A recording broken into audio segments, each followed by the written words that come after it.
Mokonzi ya mboka Tata Félix Tshisekedi. Le ministre d'État, ministre de la Justice et garde-sceaux, Maître Constant Moutamba, a suivi personnellement le dimanche 22 septembre 2024 le processus de libération de 1685 prisonniers malades dans la prison centrale de Makala, dans la commune de Selemba à Kinshasa. Cette initiative vient concrétiser les instructions du chef de l'État portant sur le désengorgement des maisons carcérales et l'exécution du programme d'action du gouvernement souminois. Construit initialement pour 1500 personnes, ce bâtiment compte à ce jour près de 15 000 détenus qui vivent dans des conditions déplorables, désemparés et dépourvus de soins appropriés, déplore le ministre. Dans le souci de bien faire, le ministre d'État a tenu à prendre part à l'intégralité de cet événement qui a duré près de 6 heures, partant de 14 h à 20 h. Il a par ailleurs marqué son grand mécontentement en ordonnant à la directrice ad intérim de la prison de veiller au suivi des cas des incarcérés et à la désinfection des pavillons. Des véhicules du ministère et de bus Transco ont été mis à la disposition des libérés pour regagner leur domicile pour certains et les centres de santé pour les cas graves. Maître Constant Moutamba a signé leur prise en charge médicale. Il souhaite de ce fait pérenniser cette démarche dans toutes les provinces de la République démocratique du Congo.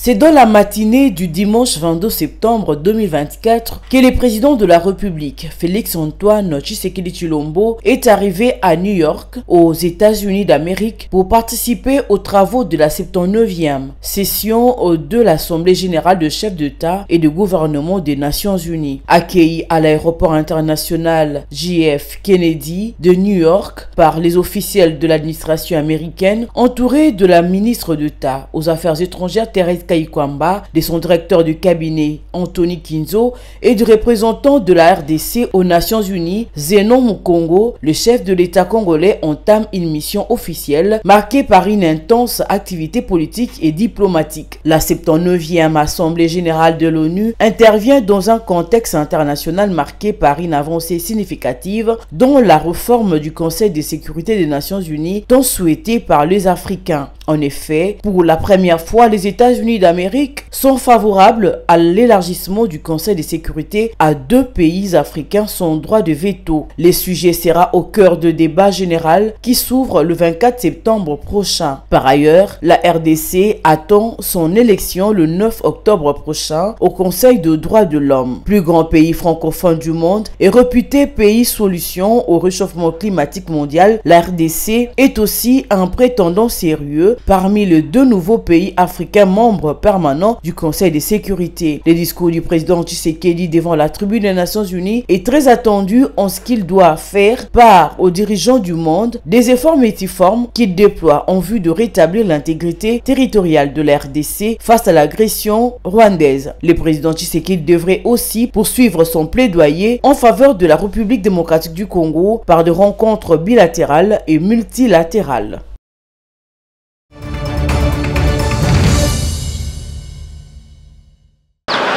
En République démocratique du Congo, les pêcheurs du lac Kivu vivent un véritable cauchemar, subissant de nombreuses agressions alors qu'ils s'acquittent de leur métier avec courage et détermination. Les auteurs présumés de ces actes répréhensibles seraient des militaires soupçonnés d'appartenir à la force navale rwandaise. Cette réalité tragique illustre un quotidien où la peur s'est installée, étouffant l'espoir et la tranquillité de ces travailleurs acharnés. Face à l'escalade alarmante de l'insécurité sur les lacs Kivu, la synergie des pêcheurs s'élève avec force pour dénoncer les atrocités dont ils sont victimes. Nous souffrons sur les lacs Kivu, surtout à la limite entre le bassin de Bukavu et Birava. On n'a pas de paix. Le voleur venant du Rwanda tue et massacre le pêcheur et la marine rwandaise fait des ravitaillements et viole l'espace congolais. Nous ne cessons d'alerter la marine congolaise et nous avons fait des correspondances auprès des autorités, mais jusque-là, c'est toujours lettre morte.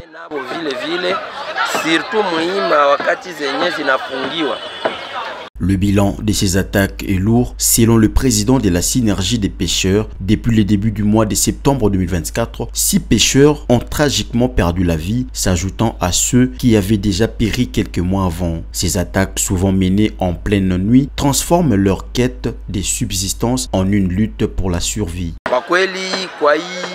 Depuis janvier jusqu'à ces jours, nous avons perdu plus de 33 pêcheurs sur les lacs Kivu. Ces mois-ci, nous avons perdu 6 pêcheurs. Les assaillants venant du Rwanda les attaquent à la machette et on a des difficultés à retrouver les cadavres. Et lorsqu'ils nous attaquent, ils sont munis d'armes blanches et des pierres. Les pêcheurs congolais sont victimes dans les eaux. Ils perdent aussi leurs filets. On ne peut énumérer les dégâts matériels subis.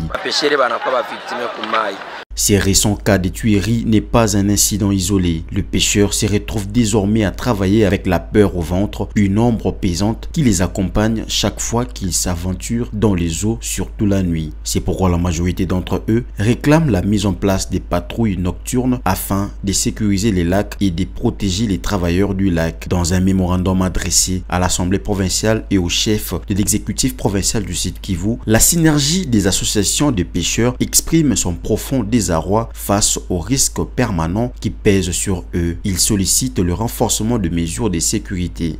D'après le monitoring que nous avions effectué auprès de ces pêcheurs, depuis janvier 2024 jusqu'à ce jour, nous avions déjà perdu 33 pêcheurs et 56 pêcheurs ont été gravement blessés et leurs filets emportés par les militaires rwandais.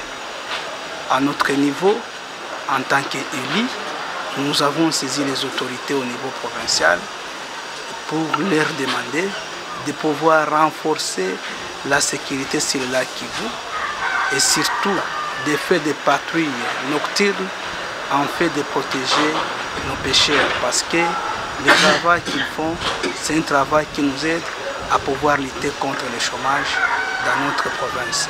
Lors d'un récent meeting populaire, le gouverneur du Sud Kivu, Jean-Jacques Parouzi, a annoncé l'installation de caméras sur les lacs, une initiative qui pourrait marquer un tournant pour la sécurité des pêcheurs. Il reste que cette promesse se traduise en actions concrètes et efficaces. En République démocratique du Congo, les conditions des milieux carcéraux dans les 5 tribunaux pour enfants de Kinshasa préoccupent le gouvernement. Le lundi 23 septembre 2024, la première ministre Judith Suminwa Tuluka a rencontré la ministre des Droits humains, Chantal Chambou, et le premier président de la Cour de cassation, Eli Leondomba Kabea, pour discuter des solutions visant à améliorer ces conditions. À l'issue de ces échanges, Chantal Chambou a assuré que des mesures seront prises pour garantir une prise en charge respectueuse des enfants. Le gouvernement prévoit de rétablir les enfants dans leurs conditions normales, c'est-à-dire on va relocaliser temporairement les milieux carcérales, là où se trouvent les enfants, on va les mettre dans de bonnes conditions, on va les nourrir, les envoyer des psychologues et tout, donc il y aura une prise en charge respectable. Les enfants doivent vivre dans la dignité. Vous avez vu, quand on a fait la tournée, nous avons constaté qu'il y a vraiment des conditions dégradantes et nous ne pouvons pas fermer les yeux. Le chef de l'État nous a instruits à régler ces problèmes et Madame la Première ministre vient de m'instruire d'aller chercher la solution et avant la fin de la journée que je puisse lui donner des propositions. Le premier président de la Cour de cassation a insisté sur la nécessité de mettre fin aux conditions infrahumaines des détentions. Après une tournée que nous avons effectuée dans les 5 juridictions pour les enfants, nous avons constaté que les enfants en conflit avec la loi, depuis le temps qu'ils ne peuvent pas être gardés à Makala, ils sont placés dans des conditions difficiles et infrahumaines, dans les amigos, dans les conteneurs. C'est une situation urgente qui concerne les droits de ces enfants. C'est pour ça que nous sommes venus avec Madame la ministre des Droits humains, rencontrer Excellence Madame la Première ministre, pour échanger avec elle sur une solution urgente qu'il faut porter à cette question. Comment trouver un endroit où loger ces enfants qui sont en difficulté déjà avec la loi, pour les encadrer et voir comment ne pas dupliquer la délinquance. Le gouvernement prévoit également d'aborder cette question dans les provinces prochainement. L'amélioration des infrastructures pénitentiaires pour une meilleure justice juvénile est une priorité et le gouvernement a inclus la construction et la réhabilitation de ces infrastructures dans son programme d'action. Le problème est que ces gens-là sont...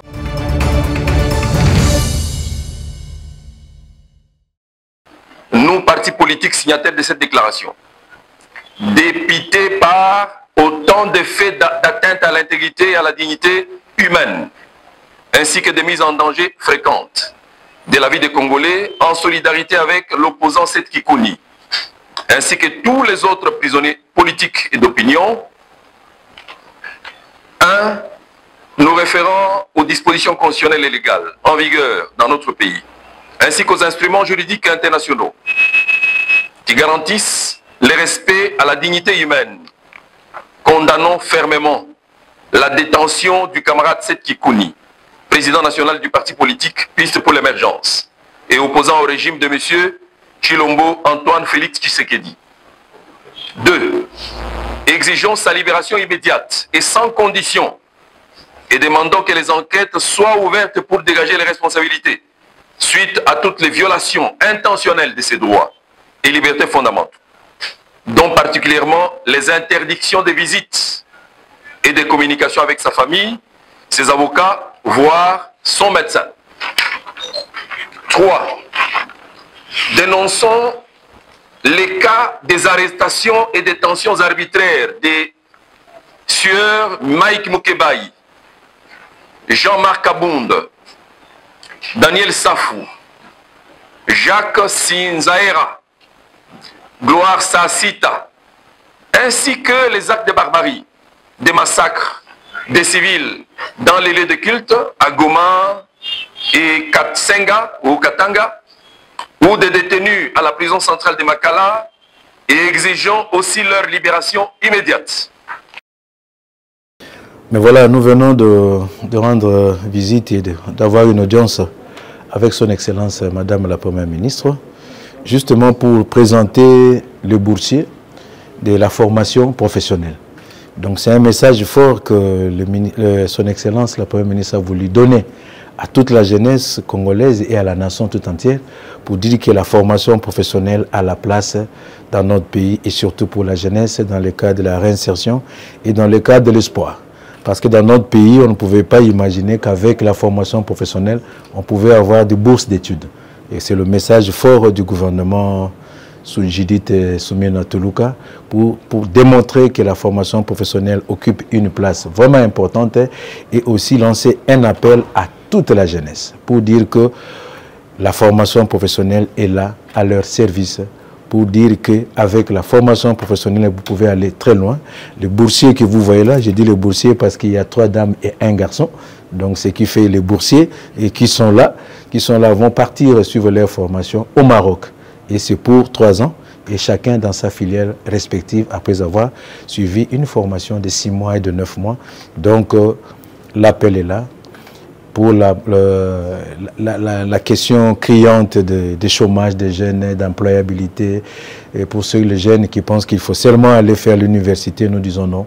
Il y a la formation professionnelle qui vous ouvre leur passerelle pour faire aussi les études supérieures. Et l'exemple le plus patent est là, et les témoignages vivants sont là. Et Madame la Première ministre les a encouragés, les a exhortés à revenir au pays.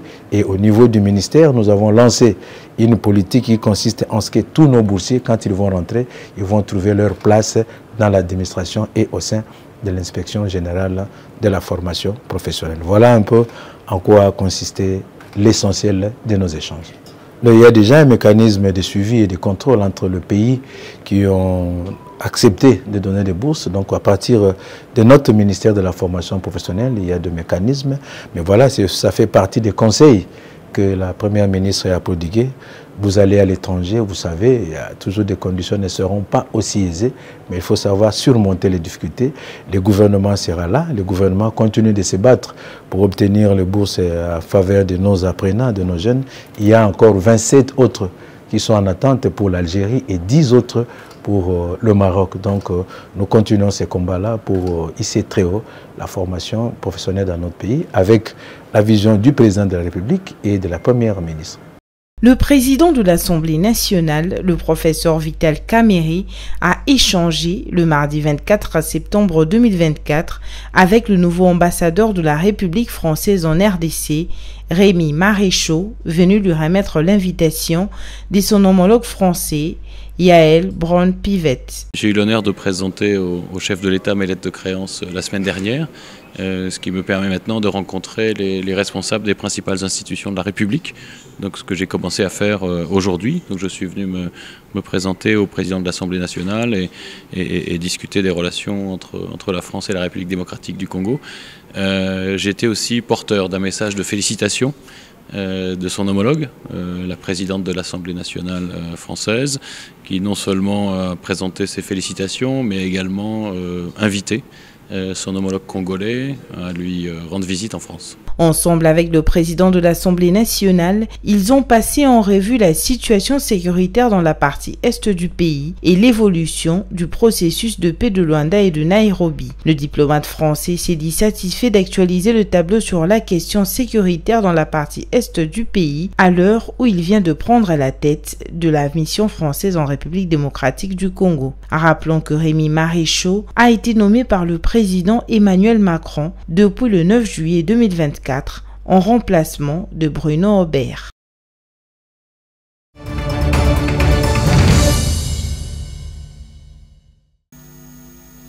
Dans son discours à la tribune de la 79e Assemblée générale des Nations unies, le président de la République, Félix-Antoine Tshisekedi Tshilombo, a consacré un chapitre important à la situation sécuritaire préoccupante dans l'est de la RDC. Le chef de l'État a appelé à des sanctions contre l'agresseur rwandais. La situation dans l'est de la République démocratique du Congo est particulièrement préoccupante. La résurgence du groupe terroriste du M23, soutenu par le Rwanda, a provoqué une crise humanitaire sans précédent avec près de 7 millions de déplacés internes. Cette agression constitue une violation majeure de notre souveraineté nationale. Nous appelons la communauté internationale à condamner fermement ces actes et à imposer des sanctions ciblées contre le Rwanda pour son rôle déstabilisateur et néfaste. Nous exigeons le retrait immédiat et inconditionnel des troupes rwandaises de notre territoire. Bien que les récentes initiatives diplomatiques telles que les pourparlers de Luanda soient encourageantes, elles ne doivent aucunement occulter l'urgence de cette action essentielle. Au sujet de la protection des ressources naturelles de la RDC, le chef de l'État a déclaré qu'il est essentiel de renforcer la traçabilité des minéraux stratégiques indispensables aux équipements technologiques afin d'assurer une exploitation responsable et durable de nos ressources. En ce qui concerne la feuille de route de Luanda, le président Tshisekedi a déclaré que la République démocratique du Congo est résolument engagée dans la mise en œuvre de la feuille de route adoptée dans le cadre du processus de Luanda qu'il soutient fermement et qui promeut un dialogue de haut niveau visant à restaurer la confiance entre la RDC et le Rwanda tout en minimisant les risques que la crise sécuritaire actuelle ne dégénère en conflit régional. Après plus de 3 décennies d'absence au Conseil de sécurité de l'ONU, la République démocratique du Congo se porte à nouveau candidate soutenue par l'Union africaine et par la communauté de développement de l'Afrique australe SADC au poste de membre non permanent pour la période 2026-2027 lors des élections qui se tiendront à New York en juin 2025. Une fois élu, a dit le président Tshisekedi, la République démocratique du Congo entend jouer un rôle proactif au sein du Conseil de sécurité, participant à la revitalisation de la Charte des Nations Unies et contribuant de manière constructive aux débats et aux actions qui en découlent.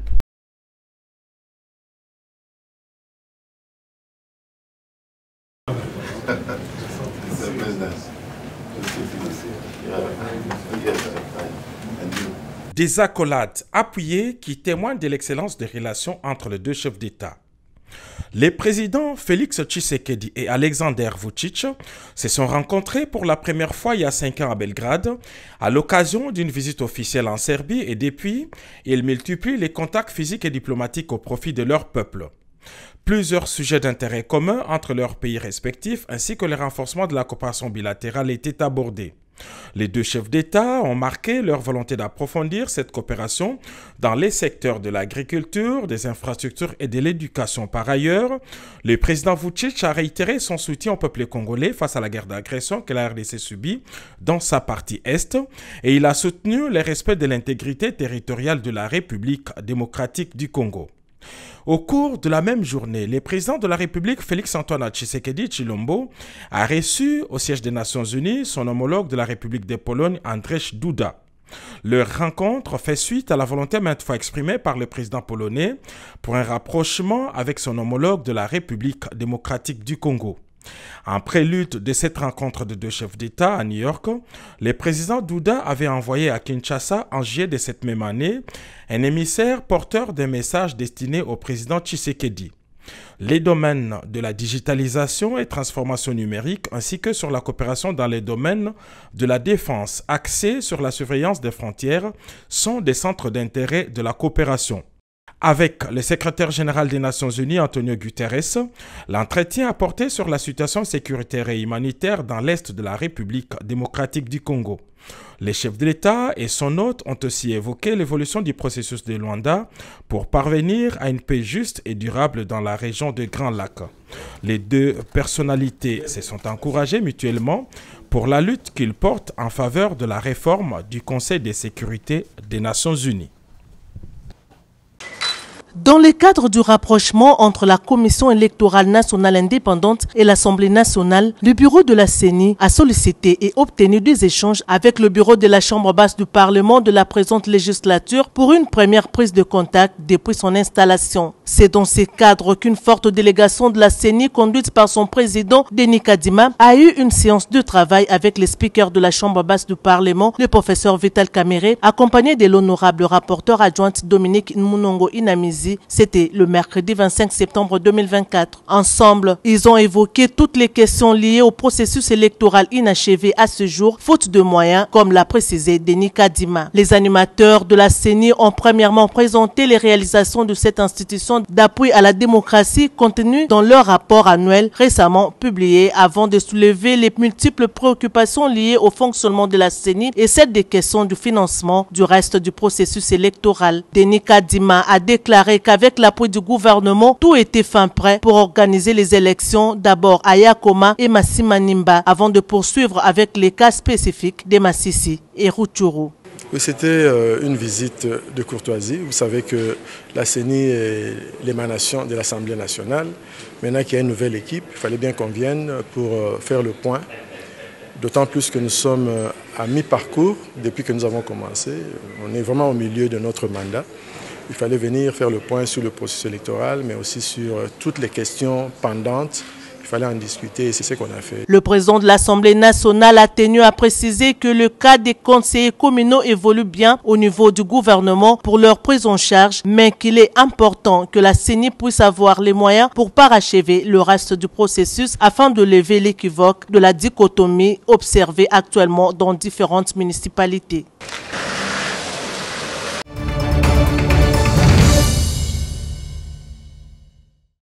Les travaux de la première session de la commission technique mixte RDC-Soudan du Sud ont démarré le 26 septembre 2024 à Kinshasa, capitale de la République démocratique du Congo. Les délégués de ces deux pays se retrouvent dans la capitale congolaise pour discuter sur la manière de gérer pacifiquement leurs frontières communes. Pour ce faire, un cadre juridique portant création et fonctionnement de la commission technique en matière des frontières entre les deux pays sera mis en place. Les travaux seront sanctionnés par la signature d'un protocole d'accord entre les responsables de la sécurité de la RDC et du Soudan du Sud. Le vice-premier ministre, ministre de l'Intérieur, Sécurité, Décentralisation et Affaires coutumières, a salué l'engagement de deux chefs d'État, Félix Tshisekedi de la RDC et Salva Kiir du Soudan du Sud, à vivre dans la paix. Notre présence en ces lieux témoigne la volonté de nos deux chefs d'État, Salva Kiir de la République du Soudan du Sud et Félix Antoine Tshisekedi Tshilombo de la République démocratique du Congo, de voir les peuples des deux pays vivre dans l'unité, la concorde et la paix. Pour la petite histoire, la frontière entre la République démocratique du Congo et la République du Soudan du Sud est régie par le régime de neutralité du 12 mai 1894. Cette frontière a une longueur d'environ 787 km, exclusivement terrestre, et est établie le long de la ligne de partage des eaux du Congo et du Nil.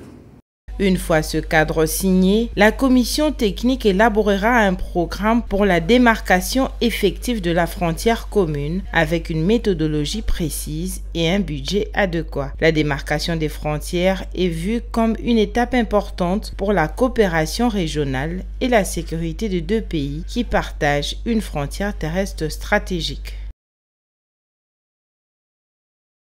Se dirige-t-on vers un nouveau bras de fer entre les sociétaires de l'Union pour la démocratie et les progrès sociaux UDPS Tshisekedi, cette fois-ci au sein des institutions, notamment l'Assemblée nationale? La question mérite d'être posée au regard de la démarche entreprise par le député national Eteni Longondo. Dans une missive adressée aux députés nationaux du parti présidentiel et ses mosaïques avec copie pour information au président et au premier vice-président de la Chambre basse du Parlement, l'élu de la circonscription électorale d'Ikela dans la province de la Chuapa appelle à une rencontre pour réfléchir librement et d'une manière transparente sur leur organisation interne au sein de l'Assemblée nationale. L'ancien ministre de la Santé publique justifie sa démarche en constatant une sorte de léthargie au sein du parti présidentiel, plus particulièrement au niveau de l'Assemblée nationale. Face à cette situation, cet élu d'Ikela sur la liste d'élus de l'UDPS Tshisekedi demande au président de l'Assemblée nationale, Vital Kamerhe, de ne pas accepter les propositions des listes de l'UDPS et ses mosaïques non approuvées par les députés nationaux. La démarche d'Eteni Longondo intervient alors que des tractations sont en cours à l'Assemblée nationale